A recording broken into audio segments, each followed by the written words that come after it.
Assalamualaikum warahmatullahi wabarakatuh.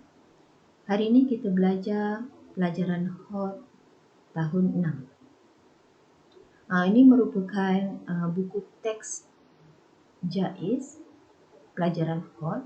Jadi hari ini kita belajar muka surat 1 hingga 11. Hari ini banyaknya.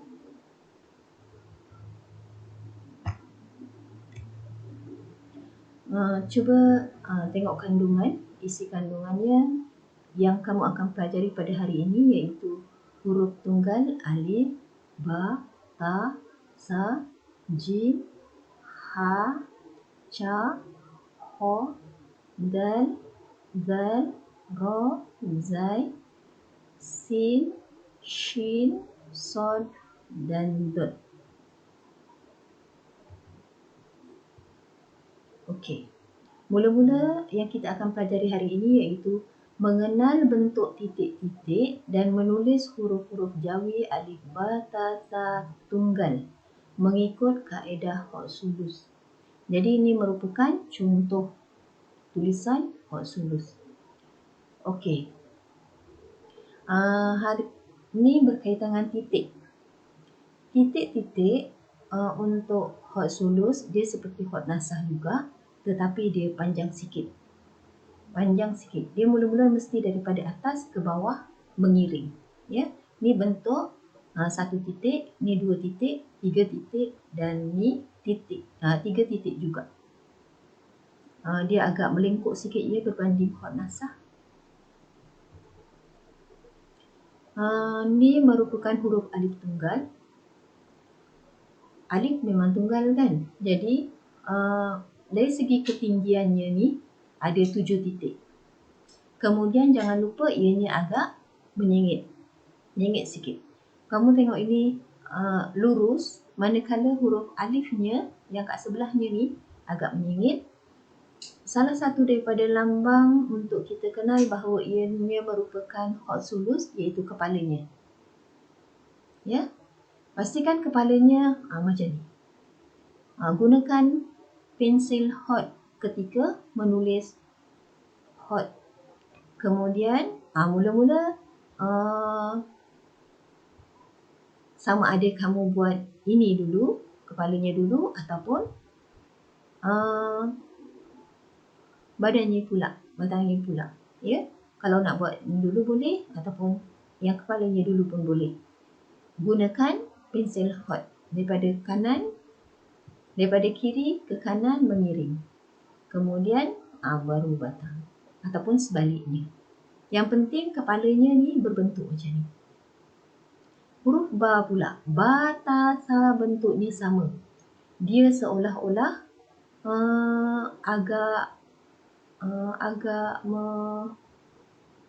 daripada atas ke bawah sikit. Ya, seperti ada tunggul kat sini. Dia menyengit seperti sampan nak berlayar. Ya. Kemudian bentuk ba ni seolah-olah nak membulat. Kemudian dari segi titik kamu tak payah buat ya, tetapi untuk pengetahuan aja. Yang dalamnya ni ada 6 titik. Yang ni 2. Ni yang menyebabkan dia macam tersengit sikit seolah-olah ada 1 titik. Jadi wajib daripada sebelah kanan, yang atas ni, kemudian ke sini, kemudian ke sini. Ya. Begitu juga huruf ba, ta, sa. Bentuknya sama.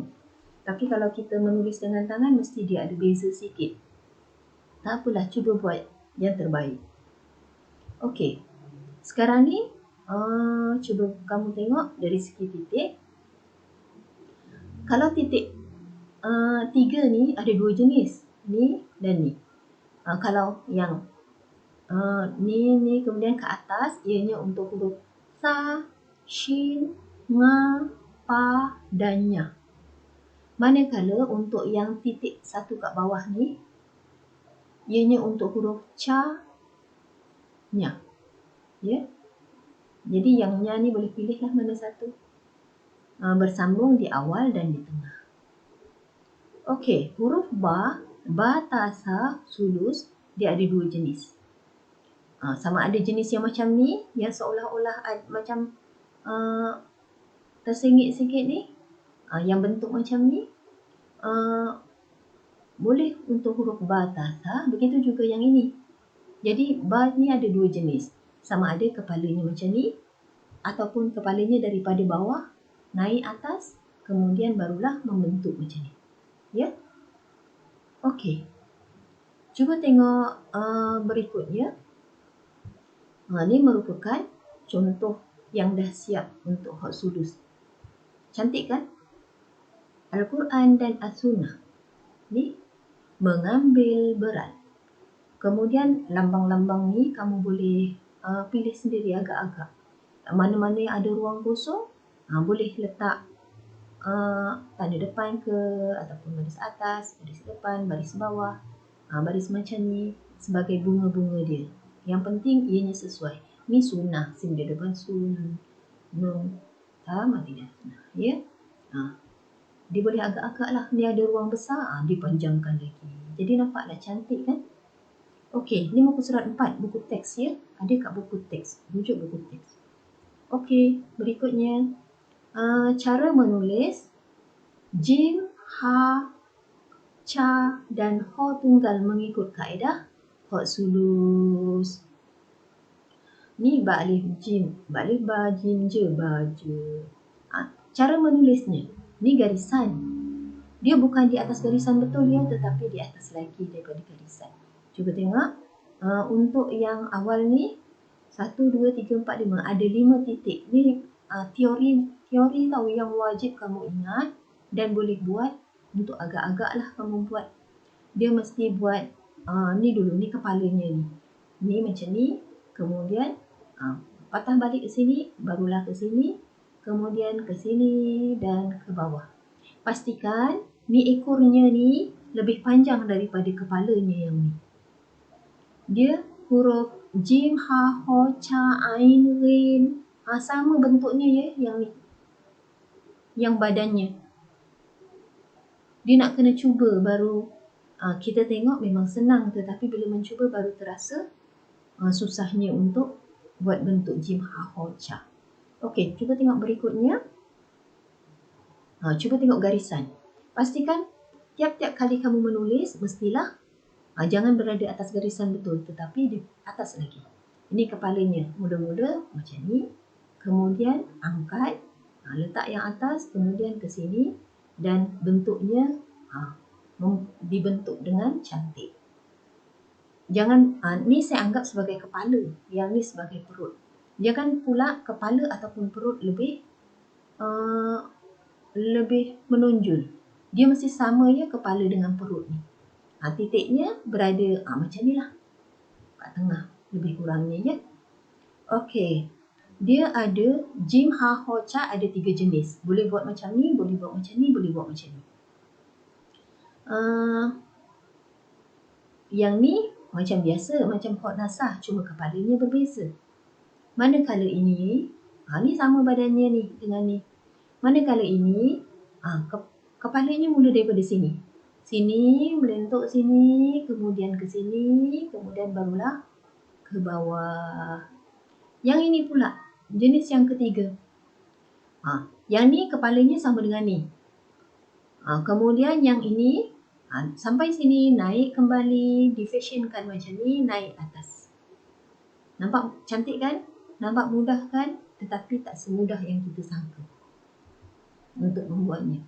Okey, ini merupakan contoh bagi jim, ha, ho tunggal apabila telah dibentukkan dengan pelbagai aksesori. Ya. Hayya 'alal falah. Ni membaca tahiyat akhir.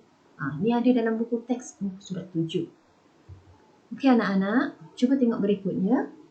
Huruf dal, zal dan ra. Ni yang saya beritahu berkaitan dengan kaedah-kaedahnya ya. Kalau kamu tak puas hati, kamu ulang balik. Tengok berikutnya. Begitu juga dengan rujuk buku teks. Tengok huruf dal. Huruf dal kita dah biasa terletak macam ni. Tetapi untuk sulus, dia menongging. Dal dan zal. Bentuknya sama. Dia mesti ada kepala. Ni kepalanya seperti huruf alif, tetapi dia Kalau huruf alif macam ni ke bawah, yang ni mengiring ke tepi. Kemudian dia menungging. Ni baru atas garisan, yang ni ujungnya bawah garisan. Bukan bawah garisan, di atas garisan betul-betul ya. Huruf zal sama. Ni lebih kurang 3 titik, ni 3 titik. Bawahnya ni yang menungging ni 2 titik. Ni badannya 4 titik. Ikut saiz pensil kamu. Ya. Dia ada satu jenis saja. Huruf dal ataupun zal. Huruf ra. Huruf ra, kamu tengok atas garisan. Yang atas garisan kepalanya ianya merupakan macam alif. Kalau susah dibentukkan, dikalakan sikit. Ni garisan, dia atas singit kemudian ke sini. Kamu tengok titiknya, ni 2, ini ada 6. Ya. Okey, cuba tengok berikutnya. Huruf ra. Huruf ra ada 3 jenis. Ada jenis yang macam ni. Ni. Kemudian macam ni. Kepalanya sama. Ekornya lain. Dia naik atas garisan. Ra yang kedua macam ni. Kemudian yang ni keras. Ya. Yang ni kalau susah sangat dibentuk. Dilukis. Ra yang ketiga. Macam ni. Kemudian naik ke atas. Ya. Ni merupakan yang dah jadi. Hak sulus. Alhamdulillah, segala puji bagi Allah. Tengok. Melakukan sesuatu pekerjaan dengan tenang dan tertib. Jadi ketika menulis hot, hendaklah tenang. Walaupun orang yang dah mahir dalam hot, dia akan menulis dengan tenang dan perlahan. Supaya hasilnya jadi cantik, bersih, kemas dan betul. Okey anak-anak. Tajuk yang terakhir. Huruf sin, shin dan sod. Tunggal. Cuba tengok. Ros. Kamu tengok ekornya ni. Ekornya ni huruf nun, sin, sod, shin, dot. Sama bentuknya. Dia ni atas sikit. Kemudian makin ke bawah. Dia menyengit. Menyengit ke kiri. Menyengit ke kiri kemudian naik kembali. Huruf. Kena ingat ya. Nun, sin, shin, sod, dot sama bentuknya. Okey, cuba tengok berikutnya. Apa pula? Okey. Sekarang ni cuba tengok bentuk contohnya. Ni huruf sin kecil, kemudian yang kedua besar sikit, ketiga lagi besar ke bawah. Ya, nyengit. Sengit ya, sengit. Kena ingat. Huruf sod. Huruf sod pula, ni kepalanya macam ni. Ni memang bentuknya macam ni. Kamu tengoklah titik-titiknya tu macam mana. Ni sengit. Nampak senang kan? Tapi tak sesenang yang disangka. Okey, ini last ya. Huruf sin, shin, dia ada 2 jenis. Sama ada yang tadi tu, yang macam ni ataupun yang macam ni. Ni macam ba, tetapi ni lagi terangkat. Kemudian macam ni. Kemudian ni pun sengit. Ni yang telah cantik. Solat fardu asar. Solat fardu 5 waktu. Jangan sesekali tinggalkan. Ya anak-anak, wajib untuk melakukan solat fardu di awal waktu, seelok-eloknya berjemaah. Orang lelaki di masjid, orang perempuan di rumah. Tetapi waktu PKP, semua solat di rumah. Berhati-hati dalam melaksanakan tugas yang diamanahkan. Okey. Ini merupakan buku teks. Hari ini kita belajar muka surat 1 hingga 11. Hayati dan teliti. Kalau penerangan saya terlalu laju, rujuk kembali. Ulang balik ya. Okey anak-anak. Selepas ni kita jumpa di slide latihan pula.